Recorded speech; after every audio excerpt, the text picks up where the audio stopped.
Bonjour. Alors cette vidéo Smart and Skid n'est rien d'autre qu'une continuation de la première partie. Il s'agit de la partie où on a commencé à traiter cette notion de type de bloc, des exceptions. Nous avons vu les techniques de capture des exceptions et les divers blocs employés dans ce cadre-là. Et souvenez-vous qu'on a énuméré les divers types de blocs qu'on peut utiliser pour capturer ou gérer les exceptions, ainsi que le mot-clé throw, où nous avons fait la différence entre l'utilisation, l'emploi de throw tout court et throwx, et comment ça affecte la pile d'appel ou de stack trace. Je passe à présent au code de block finally. Donc le block finally est lancé que ce soit une exception élevée ou non. Donc là, par exemple, il s'agit d'ouverture de connexion à une base de données. Nous allons instancier une connexion. Nous allons l'ouvrir ici au niveau de ce bloc try. Une fois la logique d'extraction des données est faite, nous passons directement à finally pour clôturer ou pour disposer l'objet connexion.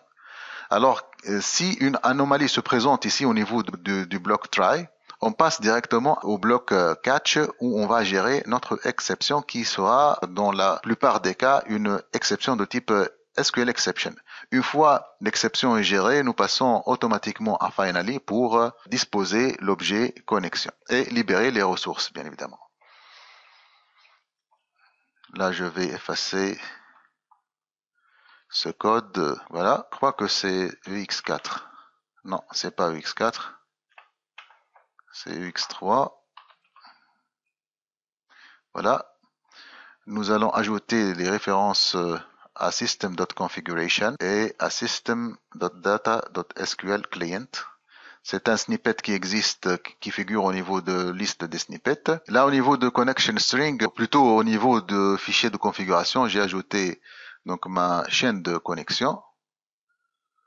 C'est une bonne pratique de stocker la chaîne de connexion ici au niveau des fichiers de configuration, plutôt donc de la coder au niveau du code directement. Là, je vais exécuter donc F11. On instancie une nouvelle connexion. On ouvre la connexion. La connexion est ouverte d'une manière normale. On exécute la logique d'extraction de données et puis, une fois les données sont extraites, nous passons directement à Finally pour disposer la connexion. Ça d'une part. D'autre part, on va lever une exception donc d'une manière exprès là, juste pour montrer le comportement du compilateur. Là, je vais ajouter un deuxième bloc pour capturer cette exception. X2, X1. Et là, je vais exécuter le code pas à pas.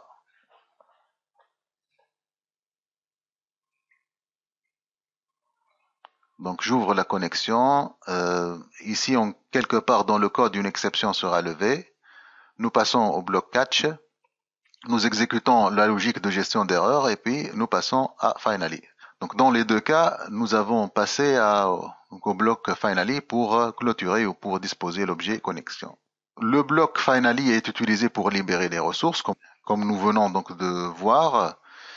Il n'est pas possible d'utiliser return, continue ou break au niveau d'un bloc finally. Par exemple, je vais retourner vers mon exemple d'origine de divide où on a divisé deux doubles, variable double, divide double x, double y. Et là, donc return x divisé par y. J'entoure ce code-là par un try. Alors dans ce cas-là, je vais gérer cette exception, donc divide by zero exception. Et puis on va dire ici finally, je vais retourner -1 par exemple. Là je vais retourner quelque chose, par exemple return plutôt throw new divide by zero exception. Plutôt j'ajoute donc cette ligne-là au niveau de ce bloc-là. Et puis finally, je veux par exemple retourner -1 pour indiquer que cette opération de division est impossible. Dans ce cas-là, je peux pas utiliser donc le mot return ici au niveau de finally. Alors qu'est-ce qu'il mentionne le compilateur? Il mentionne que control cannot leave the body of a finally clause. Donc là, nous pouvons pas ni utiliser donc return, ni utiliser break aussi. Il n'est pas possible d'utiliser le mot break et aussi continue. Dans ces trois cas, il y aura une erreur de compilation parce que donc, finally est utilisé pour d'autres raisons, c'est-à-dire pour la finalisation de ressources. Là, on parle donc principalement de la raison d'être pour ce bloc-là, donc le bloc finally. Donc, il n'est pas possible d'utiliser continue, break ou encore return au niveau d'un bloc finally. Ça, c'est très important. Vous pouvez rencontrer un tel code au niveau ou présenter au niveau d'une alternative de réponse à une question au niveau de la certification. Là, il faut faire attention. On passe à la hiérarchie des blocs. Lorsqu'il s'agit de plusieurs exceptions à capturer, il faut commencer toujours par la plus spéciale vers la plus générale. C'est exactement comme j'ai fait là au niveau du code. Je vais revenir en arrière. Donc remarquez que j'ai placé l'exception, le deuxième bloc relatif à exception, au niveau de la deuxième position par rapport à SQL exception, parce que exception est plus généralisé que SQL exception.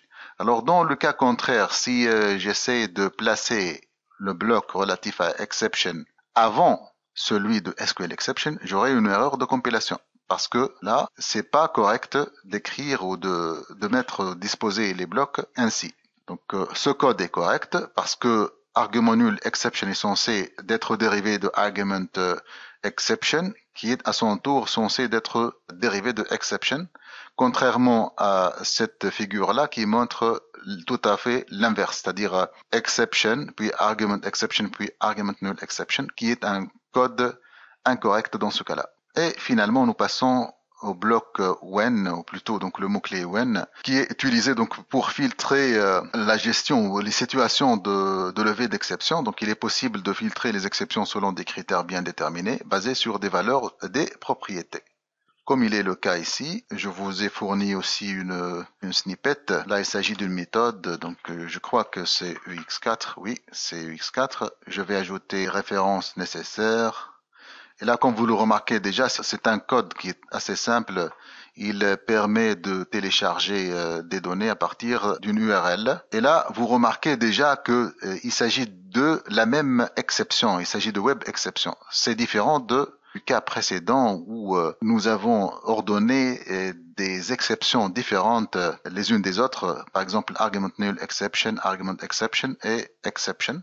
Là, dans ce cas-là, il s'agit de la même exception, mais qui se lève ou se déclenche suite à des situations bien déterminées. Par exemple, là, donc, la première situation se base sur le fait que le statut représente une erreur de protocole. La deuxième situation, toujours, je parle de la même exception, elle est causée par la réponse, en fait, qui représente un code de statut not found ou HTTP statut code not found.